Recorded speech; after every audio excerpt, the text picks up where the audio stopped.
இந்த உலகத்துல நிறைய விஷயங்கள் மனிதர்களால கண்டுபிடிக்க முடியாத, புரியாத புதிராவே இருக்கு. அதுல சில விஷயங்கள் என்ன அப்படின்னா, இந்த பெர்முடா ட்ரையாங்கிள், ஈஜிப்டில் பிரமிடு, அதில் உள்ள மம்மீஸ், அதோட கதைகள் ஒவ்வொரு நாளும் நிறைய திருப்பங்களோட அதை கண்டுபிடிச்சிட்டே இருக்காங்க. அது போக மலேசியன் ஏர்லைன்ஸ் MH370 அது எங்கே விழுந்துச்சு, என்ன ஆச்சு அப்படிங்கிறத இன்ன வரைக்கும் ஆராய்ச்சி பண்ணிக்கிட்டே தான் இருக்காங்க.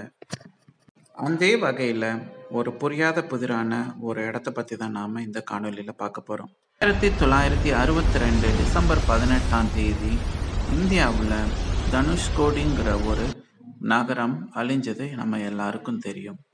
அதுக்கப்புறம் கவர்மெண்ட் வந்து அந்த ஊரை அது மக்கள் வாழ தகுதியற்ற ஒரு ஊரை அறிவிச்சாங்க. இன்ன வரைக்கும் என்ன பண்ணா அந்த ஊரில் யாரும் மக்கள் போகலை. ஆனால் அங்கே அழிஞ்ச சுவடுகள் இன்னமும் என்ன இருக்குது, அப்படி இருக்குது. மக்களை வந்து டூரிஸ்ட்டை போய் பார்க்குறதுக்கு கவர்மெண்ட்டே என்ன பண்ணுறாங்கன்னா ஏற்பாடு செஞ்சு பார்க்க அனுமதிக்கிறாங்க. ஆனால் அந்த ஊரில் மக்கள் யாரும் என்ன பண்ண முடியாது, போய் திரும்பி வசிக்க முடியாதுங்கிற ஒரு ஆபத்தான சூழ்நிலையில் வந்துருச்சு. இந்த காணொலியில் நாம் தனுஷ்கோடியை பற்றி பார்க்க போகிறது இல்லை. அப்போ ஏன் இதை பற்றிலாம் நான் சொல்கிறேன் அப்படின்னு நீங்கள் நினைக்கலாம். 1962ஆம் ஆண்டு தனுஷ்கோடி அழிஞ்சிருச்சு அப்படிங்கிறது நம்ம எல்லாருக்கும் வரலாறு சொல்லுது. ஆனால் 10,000 வருஷம் முன்னாடி ஒரு மொத்த காண்டினென்ட்டே அழிஞ்சிருக்கு அப்படின்னு சொன்னால் அவங்களால நம்ப முடியுதா? ஆமாங்க. ஆனால் அது ஆராய்ச்சி பண்ணி உண்மையா இல்லையாங்கிறத நிரூபிச்சா மட்டும்தான் நம்மளால நம்ப முடியும். அது என்ன அப்படின்னா குமரி கண்டம். கேட்கவே ஆச்சரியமா இருக்குல்ல? ஆமாங்க. நம்ம இந்தியாவிலேருந்து ஸ்ரீலங்கா, மடகாஸ்கர், ஆஸ்திரேலியா போன்ற நாடுகள் எல்லாம் சேர்ந்து ஒன்றா மொத்தமாக ஒரு காண்டினெண்ட்டாக இருந்திருக்கு. அங்கே பாண்டிய மன்னர்கள் தான் ஆட்சி செஞ்சுருக்காங்க. அங்கே முக்கியமான பாஷை என்ன அப்படின்னா தமிழ் தான். தமிழர்கள் ரொம்ப பழமையானவர்கள். தமிழ் மொழி ரொம்ப பழமையான மொழி அப்படிங்கிறதுக்கு அது ஒரு சாட்சி. இது சயின்டிஃபிக்காக ப்ரூவ் ஆகலை அப்படின்னாலும் தமிழ் புராணத்துலையும் தமிழ் இலக்கியங்கள்லையும் நிறையா இதை பற்றி குறியிட்டிருக்காங்க. கிட்டத்தட்ட 49 நாடுகள் இருந்திருக்கு இந்த குமரி கண்டத்தில். இந்த குமரி கண்டத்தில் தான் தமிழ் சங்கங்கள், 2 சங்கங்கள் அங்கே தான் உருவானது.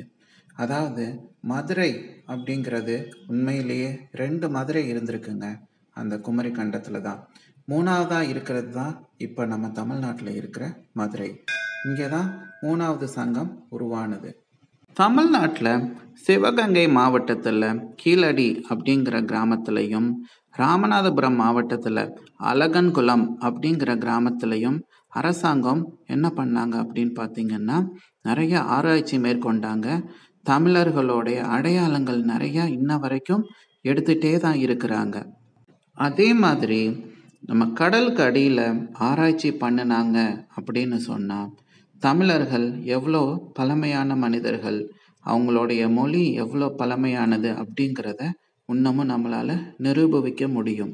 பரபரப்பாக வாழ்ந்த அந்த மக்கள், மன்னர்கள் எல்லாரும் எங்கே போனாங்க, அந்த நாட்டுக்கு என்ன தான் ஆச்சு அப்படின்னு பார்த்தீங்கன்னா, அப்போது கடல் மட்டம் அதிகம் உயர்ந்து வந்ததுனால அந்த கண்டமே மொத்தமாக மூழ்கிடுச்சு அப்படின்னு சொல்கிறாங்க. கடல் மட்டம் மட்டும் அல்லங்க, விண்வெளி கற்கள் இருக்கு இல்லையா, எரிகற்கள், அதுவும் என்ன பண்ணியிருக்குன்னா ஃபுல்லாக அந்த கண்டத்தில் விழுந்து பாதிப்புகள் நிறையா வந்திருக்கு. அதை பயந்தே என்ன பண்ணிட்டாங்கன்னா அப்போ இருந்த மக்கள் எல்லாரும் அங்கங்கே சிதறி போயிட்டாங்க. எங்கெங்கெல்லாம் நமக்கு இடம் கிடச்சிருக்கோ அப்படிங்கிற மாதிரி சிலர் ஆஸ்திரேலியாவுக்கு போயிட்டாங்க, சிலர் வந்து ஸ்ரீலங்காவில் போய் குடி போயிட்டாங்க, சிலர் வந்து மடகாஸ்கரில் போய் குடி போயிட்டாங்க. அப்போது தமிழர்களோட அடையாளம் கடலுக்கு அடியில் தூங்கிக்கிட்டு இருக்குது. அதை நாம் தான் வெளிச்சத்துக்கு கொண்டு வரணும். இது கண்டிப்பாக அரசாங்கம் பிற்காலத்தில் செய்யும்னு நம்பப்படுது.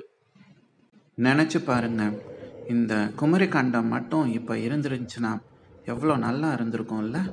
மொத்த காண்டினென்ட்டும் தமிழ் மக்கள், இந்த பக்கம் ஆஸ்திரேலியா, இந்த பக்கம் சவுத் ஆஃப்ரிக்கா அப்படின்னு மொத்த உலக வரைபடத்தில் ஒரு நல்ல அங்கமாக இருந்திருக்கும். நிறைய பேர் இதை நம்பவே மாட்டேங்கிறாங்க. இப்போ வரைக்கும் இது வெறும் புராண கதைகள் இலக்கியத்தில் வந்தது அப்படின்னு சொல்லிட்டு எல்லாரும் நம்ப மறுக்கிறாங்க. எப்போ ஆராய்ச்சி பண்ணி இதை உண்மையிலே இந்த மாதிரி இருந்திருக்கு அப்படின்னு சொல்கிறாங்களோ அப்போ தான் சிலர் நம்புவாங்க. கண்டிப்பாக அப்படி ஒரு நாள் சீக்கிரம் வரும். வந்தால் எல்லா மக்களும் புரிஞ்சுப்பாங்க தமிழர்கள் எப்படி ஆண்டிருக்காங்க இந்த உலகத்தையே அப்படிங்கிறத எல்லாருக்கும் புரிய வரும். நம்ம நாட்டை பொறுத்த வரைக்கும் ஆர்கியாலஜி டிபார்ட்மெண்ட், அதாவது மண்ணில் என்ன இருந்தாலும் அதை ஆராய்ச்சி பண்ணுறதுக்கு இருக்காங்க. ஆனால் கடல் கடியில் போய் செலவு பண்ணி ஆராய்ச்சி பண்ணுறதுக்கு பெருசாக யாரும் முன் வர மாட்டேங்கிறாங்க. பிற்காலத்தில் கண்டிப்பாக இது வரும்னு நம்புகிறோம்.